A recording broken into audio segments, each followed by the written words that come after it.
I hope you guys are having a good day. Welcome back, Hong Young. Well, today we're going to talk about Diablo Vessel of Hatred. I've been hearing some people have a problem with the expansion story, so I wanted to talk about it and put my 2 cents in. So let's talk about the story and the expansion as a whole. First, let's get started with the ridiculous comments I've been seeing that there's no Diablo in a story or in a game called Diablo. You might be new to the series. Try playing the first 3 games. I think you might enjoy that. In my opinion, the only reason Diablo is still called Diablo is for the IP that people already recognize and whatever copyrights they have associated with it. But the story being told is about Sanctuary, the war being fought for it, and the people affected by it. Then for the people who are mad about Vessel of Hatred, I do think that there are some problems with it, which we'll get into, but the fact that people wanted to defeat Mephisto in this expansion was kind of ridiculous to me. I didn't think that was going to happen.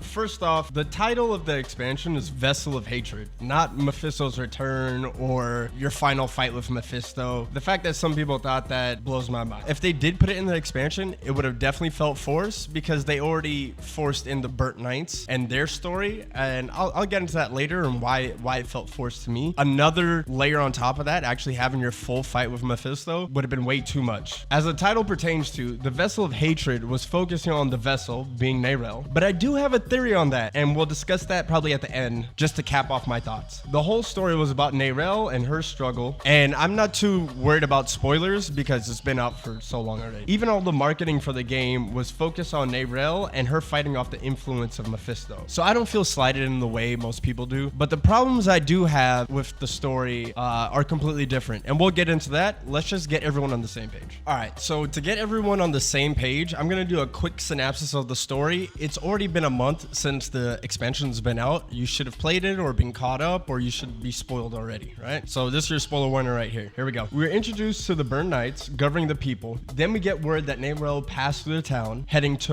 Nahantu. So we start our search. We get cornered by the Burnt Knights. They believe we go against their order, so we get stabbed and fall into a river. We then wash up on Nahantu, rescued by Eru. He then helps us look for Nerel. We find Nerel chanting. She's bursting at the seams, barely able to contain Mephisto. In order to help Nerel, we look for information to stop the corruption, or at least slow it down. The answer we find is to get a blessing from a spirit beast or spirit god. I'm really not sure what it is. As we go to ask it for help, we find out that it's corrupted, so we kill it. We take its heart to feed to Nerel, which is our next best solution. This does help Nerel, but it's only temporary. We still need a permanent fix. We talk to the council in Nahantu, and they tell us to look through the ancient tablets for information, and Maka joins us to help find them. The Burnt Knights end up finding us, and we fight them solo to make sure that Nerel is safe. But while we're fighting the leader of the Burnt Knight, Nerel kills Maka, and it looks like our band-aid fix is running out of time. Eru comes back to find Maka dead, and he's sad, so we leave him there. We then find more information on our permanent fix, which is a certain chant and a place we need to go. So we head there and then find out it doesn't work. Eru returns and tells us we need 3 people to make it work. After that, Eru helps us. We make our way to the body of Akarat. We place the stone. Eru betrays us, takes the stone and the body of Akarat into a Haradric vault. We then fight Mephisto with the help of the spirit of Akarat. We defeat Mephisto, but lose Akarat. We then find Eru and put him down for good. Wait, I'm not sure if he died or not. Whatever. The story ends with us looking for the Haradric vault to put an end to Mephisto with the aid of Prava. The final cutscene is Mephisto taking over Akarat's body. The end. Whew.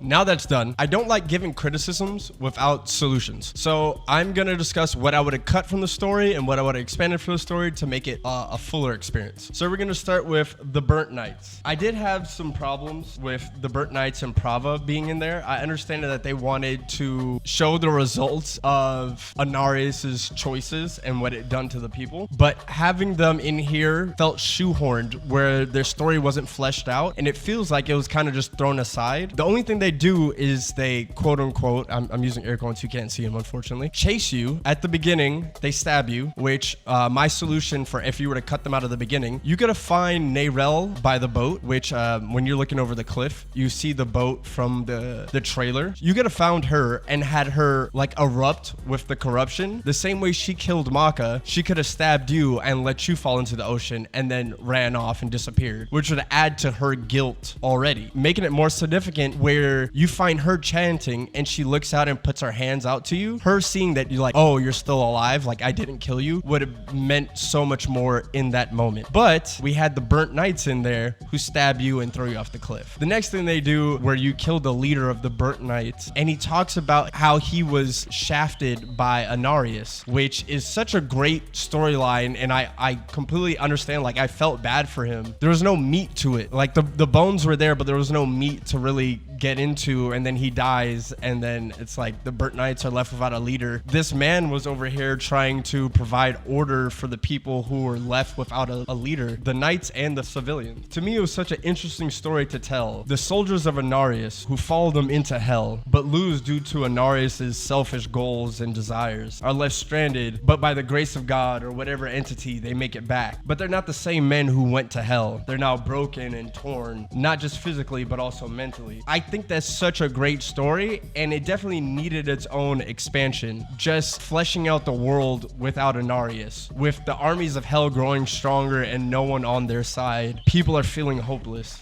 Once again, I think that should have been a separate story. You could have taken that out. You could have still had Prava in there. You could have still had Burnt Knights in there. You didn't have to have you fight their leader. So in my ideal way of fixing the expansion, if we cut the Burnt Knights out, we would have, I guess, maybe a 15, 20 minute, not even 15. 10, 15 minute gap of time. But with that time, they could have spent that expanding on Eru and his betrayal. His story starts off so good, but devolves into this unjustified twist. He starts as a one-note character who just wants to save his land, as his corruption is starting to spread through Nahantu. And as the story progresses, his values get tested more and more, and he's challenged physically and mentally, till he can't take it anymore. On paper, this is absolutely beautiful. This is a great story anyone will want to see. But in practice, the buildup was there with no climax. I would be completely honest, if Blizzard wanted to edge their community, they could at least wait till November when I was planning on doing it anyways. Eru had no lash out of a broken man. That's where they missed the hardest. I understand that the Spiritborn are practically monks, so I get why he stayed calm for so long. After the loss of his friend, I needed him to come back and blow up on Narelle and our character, showing that he couldn't take it anymore. His sobbing in that moment was understandable, but the next time we see him, he just comes back and helps us. In this situation, we've only seen a man who's devoted to his land, and the last words from Maka were, "This was the choice I made to help our land and the world." So it felt like he was staying on his principles the whole time, which made me respect him. But after the betrayal, it felt like the rug was pulled from underneath me. It didn't feel justified. If I were to fix it, I would have had Eru come back and blow up on Narelle and your character, screaming about the destruction that they're causing and how he believes they're going about it the wrong way. And this conflict would have ended in a fight, which I think would have been actually super cool to fight the Spiritborn in the DLC. You would have, of course, won as the main character, but in this situation, Eru would have known he couldn't beat you by force. So he would have to look elsewhere for power or have to be deceptive in order to get his way. With Akarat on your side and the other spirit deity, whatever it is, dead and we took its heart, the only option he would have really had would have been Mephisto. So when he comes back, you as a character would have been a little more 50-50 on why he's back. We've known a man who's standing on his principles before and wants to protect this land, but now we've seen him be a broken man and have this second side of him. So when we get to the final betrayal and he turns to Mephisto, you kind of understand, oh, so he still wants to protect this land, but he took a different course. That's why he came to this conclusion and made this decision. I think that would have been a lot more fulfilling as character development of Eru. I don't remember if he died or not. I should probably look into that. TLDR, Burnt Knights forced in, Eru not enough development. Overall, I think it was a good story. It was like a 6 out of 10. Just a lot of missed opportunities, mainly Eru. But for the Burnt Knights, we didn't need to kill the leader. And we could have saved that story for later, frankly. That's it for my thoughts on the story. But is the expansion worth it? If you like Diablo or the Diablo series, yes, I think you should get it. Diablo's in a good spot right now. I think it's very fun. I've been enjoying the whole season. Blizzard's doing what they do best, which is serving good but never great. I swear that's their motto. So let me just break down the metrics that I'm looking at right now for why you should buy it. If you already have the base game for $40, yes, $40, not $400, you get a whole new area, you get a new character, you get this 4-hour story. I think it's about 4 hours. 4-hour story, depending on how quick you go through it. Even if you just have the base game, they've been doing massive updates to put the game in a good spot. If you do have the game already, I would definitely recommend it. If you don't have the game, however, I'd say you don't need it, bro.